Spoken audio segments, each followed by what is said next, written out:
Hello student, welcome to my YouTube channel. मैं आप लोग को हेरिडिटी एंड एवोल्यूशन चैप्टर पढ़ा रहा हूँ। पिछले वीडियो में हेरिडिटी के बारे में बताया था और आज हम लोग एवोल्यूशन पढ़ेंगे। We have noted that there an inbuilt tendency to the variation during reproduction, both because of error in DNA copying and as a result of sexual reproduction. हम लोग ने इसे नोट किया था कि वेरिएशन रिप्रोडक्शन के दौरान कैसे होता है, कैसे बनता है। वेरिएशन रिप्रोडक्शन के दौरान दो कारण है, या तो डीएनए कॉपिंग में एरर होता है या सेक्सुअल रिप्रोडक्शन के रिजल्ट के वजह से वेरिएशन होता है। अपने एन इलस्ट्रेशन, इसके बारे में क्या बता रहा है इसके बारे में हम लोग पढ़ेंगे। Consider a group of 12 red bubble. ये देखिए 12 रेड बबल्स क्या है, एक ग्रुप है, चलिए वो जीवित है। Let us assume in some bushes with green leaves. यह जो है ग्रीन लिव्स है, बसेस एज्यूम कीजिए जिसमें ग्रीन लिव्स हो, तो ग्रीन लिव्स है। Their population will grow by sexual reproduction and therefore can generate variation. अब रेड बीटल्स का जो था पॉपुलेशन सेक्सुअल रिप्रोडक्शन से बढ़ रहा था और वो वेरिएशन जनरेट कर रहा था। Let us imagine also that crow eat this beetle. और इमेजिन कीजिए कि कौआ इस बीटल्स को खा रहा है, खा गया। There more beetles the crows eat and the fewer beetles are available to reproduce. तो जितना भी रेड बीटल्स था कौआ खा गया, ग्रीन बीटल्स बचा था जो रिप्रोड्यूस कर रहा था। Let us think about some different situation and that can develop in the beetle population. तो अलग अलग सिचुएशन है जो हम लोग यहाँ पर देखेंगे। तो पहला सिचुएशन में क्या था कि रेड बीटल्स पूरा था, इस ग्रीन बस एक बसेस था ग्रीन, उसमें ग्रीन लिप्स था, उसमें रेड बीटल्स था। कौवा ने रेड बीटल्स को खाना शुरू किया, उसमें ग्रीन बीटल्स था जो रिप्रोड्यूस करते गया और पूरा अपना रेड ग्रीन कलर का पूरा बीटल्स हो गया और रेड बीटल्स समाप्त हो गया। तो ये एक वेरिएशन हुआ। फिर यहाँ भी उसी तरह है, एक ब्लू बीटल्स था वो रिप्रोड्यूस करके अपना पॉपुलेशन बढ़ा रहा था, रेड बीटल्स का पॉपुलेशन करते चला गया। एक दिन एलिफेंट का फूट पड़ा, रेड बीटल समाप्त हो गया, आ गया पूरा ब्लू बीटल से भी वेरिएशन हुआ। यहाँ भी उसी तरह है, रेड वेरिएशन करके ऑरेंज बना, ऑरेंज से फिर वेरिएशन होके रेड बना। तो इसी तरह वेरिएशन यहाँ पर देखने को मिल रहा है। यहाँ पर देखिए, in this first situation a colour variation arise during reproduction, so there is one beetles that is green in color instead of red. This beetles moreover can pass the color on to its progeny so that all its progeny beetles are green. तो क्या करा, पहला situation में क्या है कि colour variation rise होता है रिप्रोडक्शन के दौरान, उसमें एक बीटल से ग्रीन कलर रहता है रेड बीटल्स की जगह। तो ग्रीन बीटल से रिप्रोड्यूस करता है और अपना कलर जो है प्रोजेनी में पास कर देता है, जिससे पूरा बीटल्स ग्रीन हो जाता है, पूरा बीटल्स ग्रीन हो जाता है। Crows can not see green coloured beetles on the green leaves of the bushes then therefore can not eat them. अब कौवा को ग्रीन कलर का बीटल्स जो था बसेस के ग्रीन लीव्स पे नहीं दिख रहा था, तो उसे नहीं खाता था। व्हाट हैपेंड देन, उसके बाद क्या हुआ, the progeny of green beetles is not eaten while the progeny of red beetles continue to be eaten. As a result, there are more and more green beetles than red one is in the beetles population. तो क्या हो रहा था कि जब progeny green Beatles का कौवा नहीं खा रहा था, तो रेड बीटल्स को कौवा लगातार खाया जा रहा था, जिससे फाइनली रिजल्ट यह हुआ कि ग्रीन बीटल्स का संख्या बढ़ गया और रेड बीटल्स का पॉपुलेशन घट गया। और अब देखिए उस डायग्राम के दूसरे सिचुएशन में क्या था। In second situation, again a color variation arises during reproduction. Color variation कहाँ arise हुआ, reproduction के दौरान, but now it result in a beetles that is blue in color instead of red color. तो reproduction के कारण variation हुआ, तो उस वेरिएशन में क्या दिखा कि रेड कलर की जगह ब्लू कलर, रेड कलर की जगह ब्लू कलर का बीटल्स का ग्रुप बन गया। This beetle can also pass the colour on its progeny. तो ब्लू कलर बीटल जो था वो भी अपने प्रोजेनी में कलर्स को पास किया, so that all its progeny beetles are blue. इसके वजह से पूरा बीटल्स जो था वो ब्लू कलर का था। Crow can see blue coloured beetles in the crow can see blue coloured beetles in the green leaves of the buses as well as they can see red ones and therefore can eat them. तो crow को blue colour Beatles भी दिख रहा था green lips buses की green lips पे, और red colours भी दिख रहा था, इसलिए वो दोनों को खा रहा था.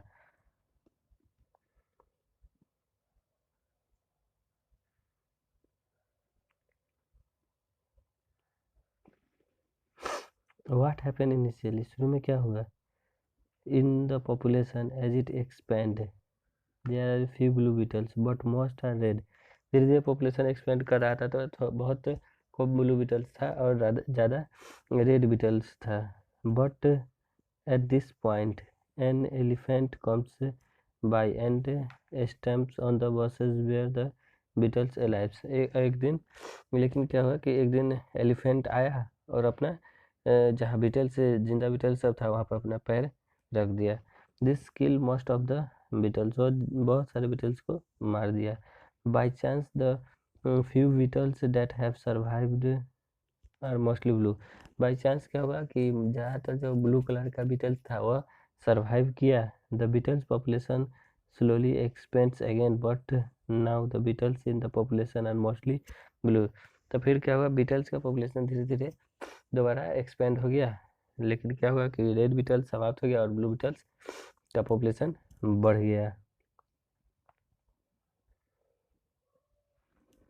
It is obvious that in both situations what started out as a rare variation come to be a common characteristics in the population. In other words, the frequency of inherited traits change over generation. जो जो trait inherit होता है उसका frequency generation by generation change होता जाता है. Since genes control traits, we can say that the frequency of certain genes in a population can change over generation. This is the essence of idea of evolution. तो jeans जो है trait character को control करता है, तो हम लोग कह सकते हैं कि फ्रीक्वेंसी जो है कुछ जीन पॉपुलेशन में जो होता है वो जनरेशन बाई जनरेशन चेंज होते रहता है. यही आइडिया है हमारे इवोल्यूशन का, यही एक आइडिया है. But there are interesting difference between two situation, लेकिन एक इंटरेस्टिंग डिफरेंस है इन दोनों सिचुएशन में. In the first case the variation became common because it give a survival advantage. इसमें क्या होता है, वेरिएशन बहुत कॉमन होता है दोनों में. सर्वाइवल ये क्या देता है, क्योंकि यह कॉमन वेरिएशन होता है क्योंकि यह सर्वाइवल एडवांटेज देता है. In other words it was naturally selected. तो लेकिन इसे हम लोग क्या कहेंगे, नेचुरली सिलेक्ट किया गया, नेचर के द्वारा सिलेक्ट किया गया है. We can see that the natural selection is exerted by the crow. तो नेचुरल सिलेक्शन किसके द्वारा लगाया गया, कौवा के द्वारा लगाया. कौवा ने उसे सिलेक्ट किया. The more crow there are the more red beetles would be eaten and the more the population of green beetles and the population would be increase. तो ज़्यादा कौवा होता तो ज़्यादा रेड बीटल्स खाया जाता, तो ज़्यादा रेड बीटल्स का पॉपुलेशन घटता और ग्रीन बीटल्स का पॉपुलेशन बढ़ता. दस natural selection is directing evolution in the beetles population. It is result in adaptation in the beetles population to fit their environment better. तो natural selection directing evolution in the beetle population. natural selection beetle population में evolution को direct किया है. यह result Beatles में जो adaptation होता है पॉपुलेशन का, बीटल्स के पॉपुलेशन का एडेप्टेशन होता है वो इन्वायरमेंट में बेटर फिट करता है. इन द सेकेंड सिचुएशन, दूसरी सिचुएशन कहता है colour change give no survival advantage. Colour change जो हुआ था सेकेंड सिचुएशन में कोई सर्वाइवल एडवांटेज नहीं था. Instead it was simply a matter of accident. Survival of beetles of one colour that change the common characters of the resultant population. Second में क्या था कि सर्वाइवल एडवांटेज चेंज नहीं हुआ था, उसमें क्या था सिंपली एक एक्सीडेंट हुआ था जिससे जो बीटल सर्वाइव कर रहा था उसमें से एक कलर चेंज हो गया और कॉमन कैरेक्टर जो पॉपुलेशन में रह गया. The elephant would not have caused such major havoc in the beetles population if the beetle population had been very large. Population elephant जो है कोई ज़्यादा हैवक मतलब ज़्यादा खतरनाक बीटल्स पॉपुलेशन पे खतरनाक नहीं था, क्योंकि बीटल्स का पॉपुलेशन बहुत बड़ा था।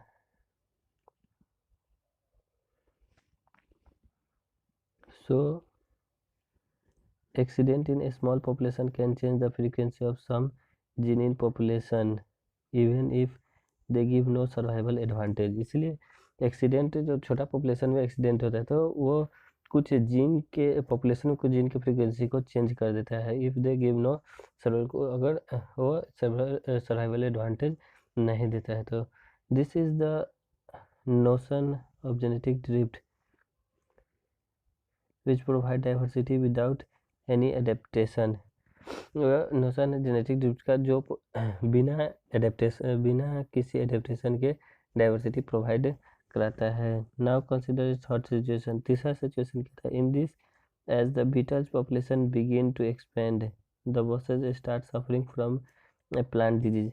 अब क्या हुआ था कि तीसरा सिचुएशन में जो बीटल्स का पॉपुलेशन था वो बढ़ना शुरू हो चुका था, तेजी से बढ़ रहा था, लेकिन क्या हुआ, प्लांट बसेज जो था बसेज उसमें डिजीज होने लगा, प्लांट से डिजीज से सफरिंग वो उसमें प्लांट डिजीज हो गया।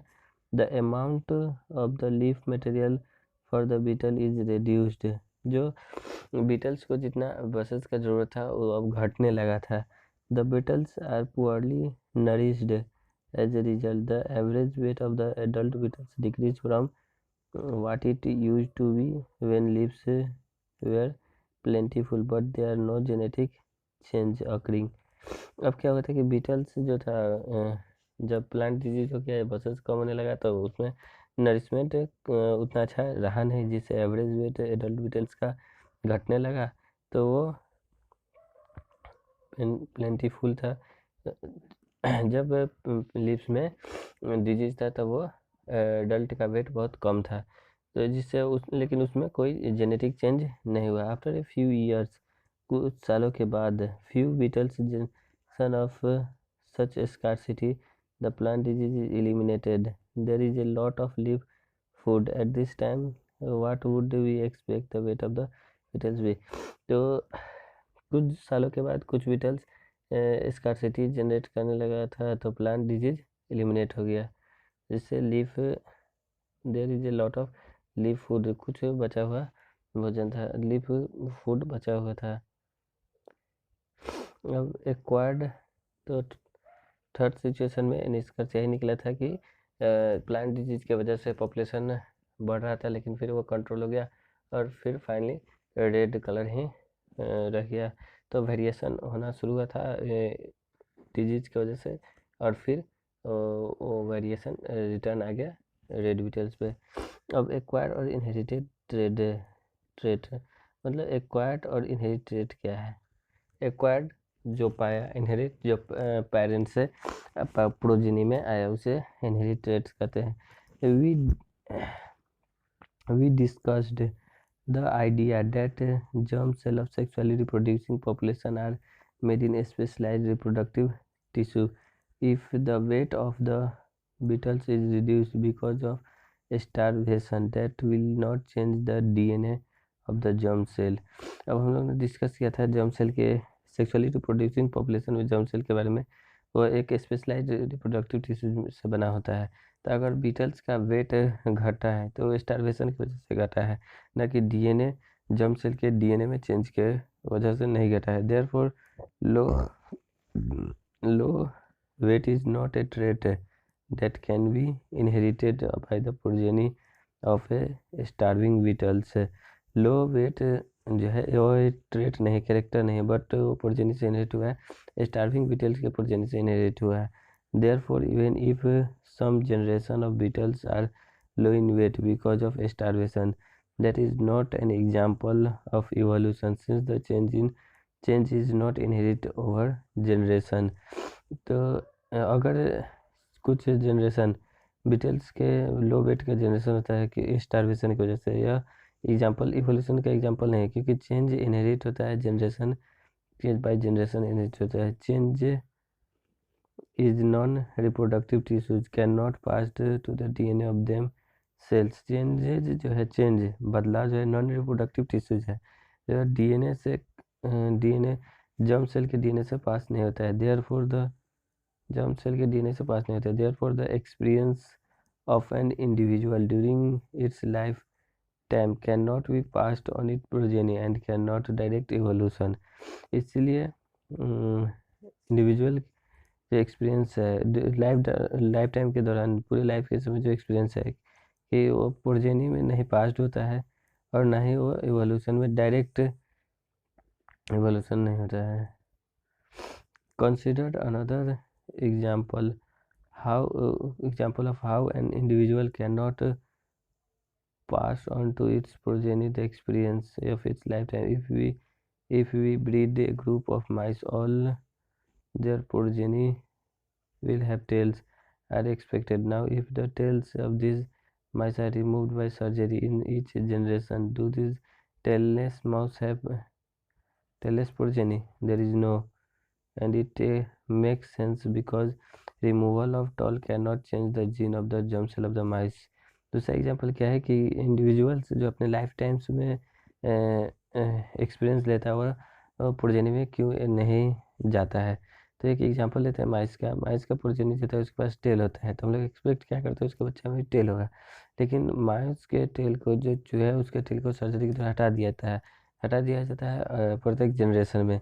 तो क्या सबको एक्सपेक्ट करता है कि नेक्स्ट जनरेशन में पूछलेस मतलब पूछ नहीं होगा माउस में, टेललेस माउस आएगा, लेकिन यह सही नहीं है, मतलब ये आंसर गलत है, क्योंकि removal of tail can not change the gene of the germ cell of the mouse. अगर उसके टेल को हटा दिया तो फिजिकली हटाया, वो डीएनए में जो जीन है जर्म सेल के माउस के जो जर्म सेल में जीन है वो चेंज नहीं हो सकता है। और यहाँ पर देखिए ये चार्ल्स रोबर्ट डार्विन के बारे में दिया है, इसे आप लोग एक बार पढ़ लीजिएगा, इतना कोई जरूरी नहीं है। This is the reason why the ideas of heredity and genetic that we have discussed earlier are so essential for understanding evolution। तो हम लोग ने पहले डिस्कस किया था हेरिडिटी और जेनेटिक्स, तो इसीलिए इवोल्यूशन को समझने के लिए हेरिडिटी और जेनेटिक्स को समझना बहुत ज़रूरी है। Even Charles Darwin, who came up with the idea of evolution of species by natural selection in the 19th century, could not work out the mechanism। तो आपको ये यहाँ पे ध्यान रखना है कि चार्ल्स डार्विन ने इवोल्यूशन का आइडिया दिया था, स्पेसीज के इवोल्यूशन का आइडिया दिया था नेचुरल सिलेक्शन के द्वारा। कब दिया था? 19th सेंचुरी में। तो चार्ल्स डार्विन ने क्या चीज़ दिया था? आइडिया दिया था इवोल्यूशन का, कि किसके द्वारा दिया था? नेचुरल सिलेक्शन के द्वारा। और कब दिया था? 19th सेंचुरी में दिया था।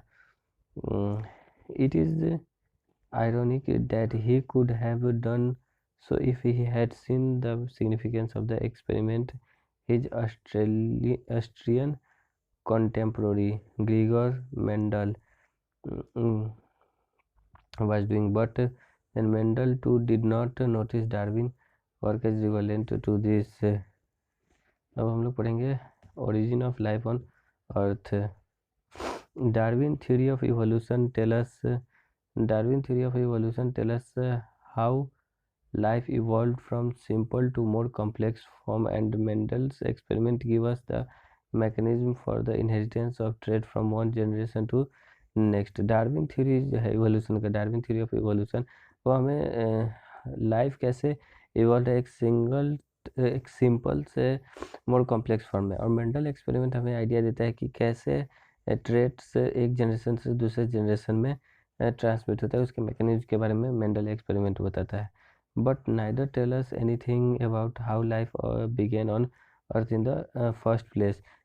तो दोनों ना डार्विन ने बताया ना मेंडल्स ने बताया कि कैसे फर्स्ट टाइम अर्थ पे लाइफ कैसे शुरू हुआ था, इसके बारे में उन दोनों ने नहीं बताया। JBS Halden, a British scientist who because a citizen of India letter, JBS Haldane है वो ब्रिटिश साइंटिस्ट है, उनको बाद में इंडिया का सिटीजनशिप मिला। Suggest in 1922 that life must have developed from a simple inorganic molecules which were present on earth soon after it was formed। तो JBS Haldane ने बताया 1929 में कि लाइफ जो है डेवलप है सिंपल इनऑर्गेनिक मॉलिक्यूल्स जो अर्थ पे अर्थ पे प्रेजेंट है बनने के बाद। ही speculated that the condition on earth at the time, which were far from the condition we see today, could have give rise to more complex organic molecules that were necessary for life. The first primitive organs would arise from further chemical synthesis। तो अभी जो condition है अर्थ का उससे बहुत ज़्यादा दूर, बहुत बहुत अलग था कंडीशन उस समय से, मतलब उस समय के कंपेयर में अभी बहुत अलग कंडीशन है। और ज़्यादा जो कॉम्प्लेक्स ऑर्गेनिक मॉलिक्यूल था वो लाइफ के लिए जरूरी था। और पहला प्रिमिटिव ऑर्गेनिज्म में राइज हुआ फर्दर केमिकल सिंथेसिस है, केमिकल सिंथेसिस राइज हुआ। How did this organic molecules rise, कैसे ऑर्गेनिक मॉलिक्यूल राइज हुआ? An answer was suggested by the experiment conducted by Stanley L Miller. ये आपको ध्यान रखना होगा, स्टैनले एल मिलर और हैरोल्ड सी यूरे 1953 में they assembled an atmospheric similar to that thought to exist and early earth, this had molecules like ammonia, methane, hydrogen sulfide but no oxygen। तो जो Miller और हैरोल्ड जो थे 1953 में एक सेम एटमॉस्फेरिक कंडीशन लेबोरेटरी में बनाए, और उन्होंने क्या लिया था, मीथेन लिया था, अमोनिया लिया था। ये आपको पूछा जाएगा कि मिलर और हैरोल्ड ने एक्सपेरिमेंट में कौन कौन से मॉलिक्यूल्स को यूज किया गया था। तो अमोनिया, मीथेन और हाइड्रोजन सल्फाइड लिया था, ऑक्सीजन को नहीं लिया था। Ammonia, methane, hydrogen sulphide, oxygen को उन्होंने नहीं लिया था। और फिर क्या लिया था, वाटर लिया था। This was maintain at a temperature just below 100 degree Celsius. फिर उसको हेरोल्ड और मिलर ने उसे 100 डिग्री सेल्सियस पे मेंटेन रखा। And spark were pass through the mixture of gases to stimulate lightning. फिर उसके बाद क्या है, लाइटनिंग कराया स्पार्क से। At the end of a week 50% of the carbon from methane had been converted to simple compound of carbon including amino acid which make up protein molecules। so can life arise fresh on earth even now। जब जब सप्ताह समाप्त हुआ उन्होंने, तो 15% of the carbon, 15% carbon methane से बना था, जो कन्वर्ट हो गया सिंपल कंपाउंड ऑफ कार्बन के सिंपल कंपाउंड में अमीनो एसिड्स में बन गया, जो प्रोटीन मॉलिक्यूल्स बनाता है। ये इन टेक्स्ट को चेंज से आप एक बार खुद कीजिएगा, फिर अगर कोई प्रॉब्लम हो तो कमेंट जरूर कीजिएगा। अब हम लोग पढ़ेंगे स्पेसिएशन, वो इवोल्यूशन था, अब ये स्पेसिएशन पढ़ेंगे। We have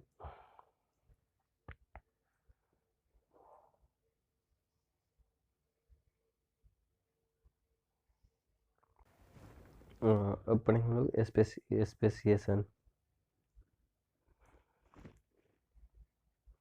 what we have seen so far in micro evolution, क्या हम लोग ने देखा है माइक्रो इवोल्यूशन में, लेबोरेटरी में। That means that change are small even though they are significant, also they simply change the common characteristics of the particular species, but this does not properly explain how new species come into exist। तो micro evolution में क्या होता है, उन्होंने बहुत छोटा छोटा changes पहले दिखाया जो महत्वपूर्ण हम लोग के लिए इवोल्यूशन के लिए जरूरी था, लेकिन उन्होंने फाइनली ये नहीं बताया था कि न्यू स्पेसीज कैसे एग्जिस्ट किया, इसके बारे में कोई एक्सप्लेनेशन नहीं था। They can be said to have happen only it this group of beetles you are thinking about split into two population that cannot reproduce with each other। so when this happen they can be called two independent species। so can we extend the reasoning we have used above explanation such speciation। सब बकवास है, कोई काम नहीं है, ये हम करेंगे। consider what would happen if the buses of the beetles feed on are spread widely over a mountain range। the beetles population become very large as a result, but individual beetles feed mostly on a few nearby buses throughout the lifetime। तो क्या होता है अगर buses जो Beatles जिस buses पे था widely spread कर देता, बहुत बड़ा रेंज में बसेस एक्सपेंड कर देता, तो बीटल्स का पॉपुलेशन क्या होता है, बहुत बड़ा हो जाता। लेकिन इंडिविजुअल बीटल्स जो था वो मोस्टली फीड, वो क्या करता है, जो इंडिविजुअल बीटल्स होता है वो लाइफ टाइम बसेस को खाता रहता है। They do not travel far, वो ज़्यादा दूर नहीं जाता। So in this huge population of beetles there will be subpopulation in neighborhoods. Since male and female beetles have to meet for reproduction to happen, most reproduction will be within these subpopulation. तो जब Beatles को वहीं पे buses मिल जाता है खाने तो ज़्यादा ट्रेवल नहीं करेगा, इससे क्या होगा, पॉपुलेशन, बीटल्स का पॉपुलेशन बहुत बड़ा होते जाएगा, जिससे एक फिर बगल में क्या बनेगा, सब पॉपुलेशन बनेगा।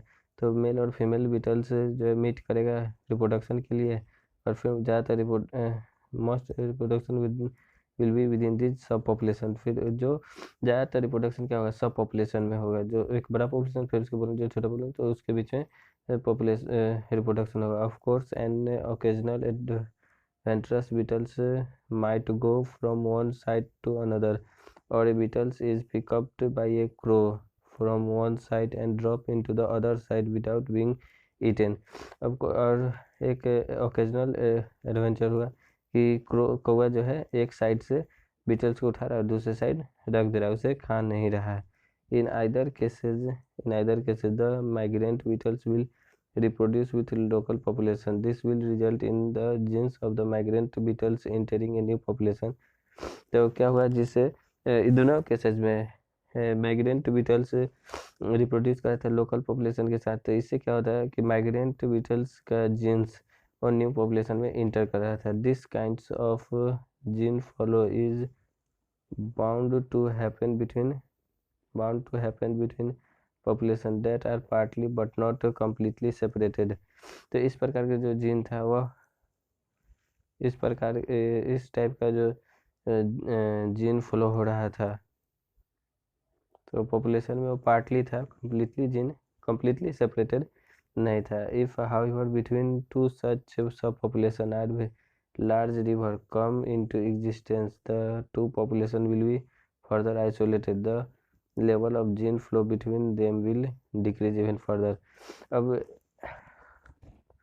दो सब पॉपुलेशन, जैसे एक लार्ज रिवर है और दोनों एक साथ में रह रहा है, लेकिन पॉपुलेशन फर्दर आइसोलेट, दोनों अलग अलग हो जाता है, तो क्या होता है, जीन फ्लो जो होता है दोनों के बीच में घट जाता है। Over generation genetic drift will accumulate different changes in each subpopulation. Generation by generation genetic drift सब पॉपुलेशन, प्रत्येक सब पॉपुलेशन में अलग अलग चेंज को एक्यूमुलेट करता है। ऑल्सो नेचुरल सिलेक्शन में also operate differently in this different geographic locations. Natural selection भी ऑपरेट अलग अलग जियोग्राफिक लोकेशन पे अलग अलग तरीके से ऑपरेट करता है। Thus, for example, in territory of one subpopulation, crow are eliminated by eagles.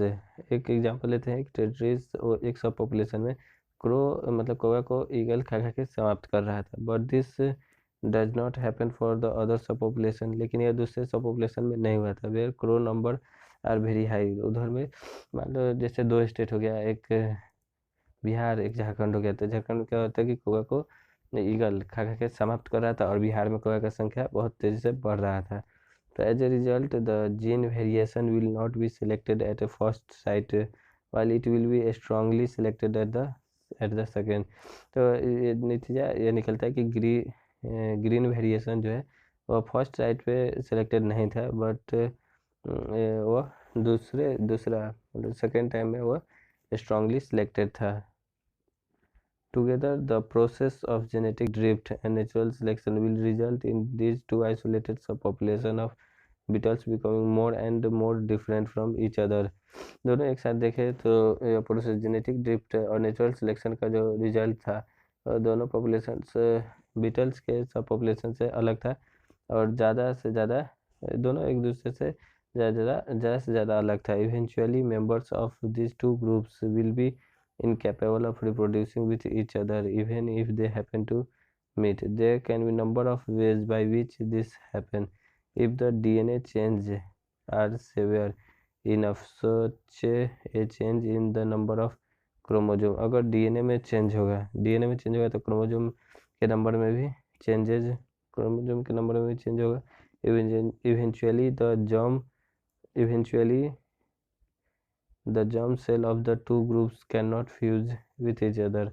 तो जब डीएनए में चेंज होगा तो नंबर में चेंज होगा तो क्या होगा, जर्म सेल, दो ग्रुप के जर्म सेल एक दूसरे से फ्यूज नहीं करेगा। और new variation emerge in which green females will not mate with red males but only with green males. तो इससे क्या होगा, नया वेरिएशन जो होगा उसमें ग्रीन फीमेल्स रेड मेल्स के साथ मेट नहीं कर सकती है, वो सिर्फ ग्रीन मेल के साथ ही मेट करेगी। This allows very strong natural selection for generation for greenness. या जब ग्रीन फीमेल ग्रीन मेल के साथ ही मेट करेगी, मिलेगी, रिप्रोडक्शन करेगी, तो फिर क्या होगा, स्ट्रॉन्ग नेचुरल सिलेक्शन है ग्रीननेस के लिए, सिर्फ ग्रीन ग्रीन होगा। If such a green female beetles mate a red male from the other group, her behavior will ensure that there is no reproduction between them. Effectively new species of beetles are being generated. अगर green female beetles red male के साथ met करेगी तो दूसरे group, मतलब उसका behaviour अलग होता है, तो रिप्रोडक्शन करेंगे, उनके बीच में होगा ही नहीं। अगर रिप्रोडक्शन होगा तो न्यू स्पेसीज बीटल्स के न्यू स्पेसीज का जनरेशन होगा। ये इंटरेस्ट क्वेश्चन है, फिर आप लोग करिएगा और फिर कोई भी दिक्कत हो तो कमेंट ज़रूर कीजिएगा।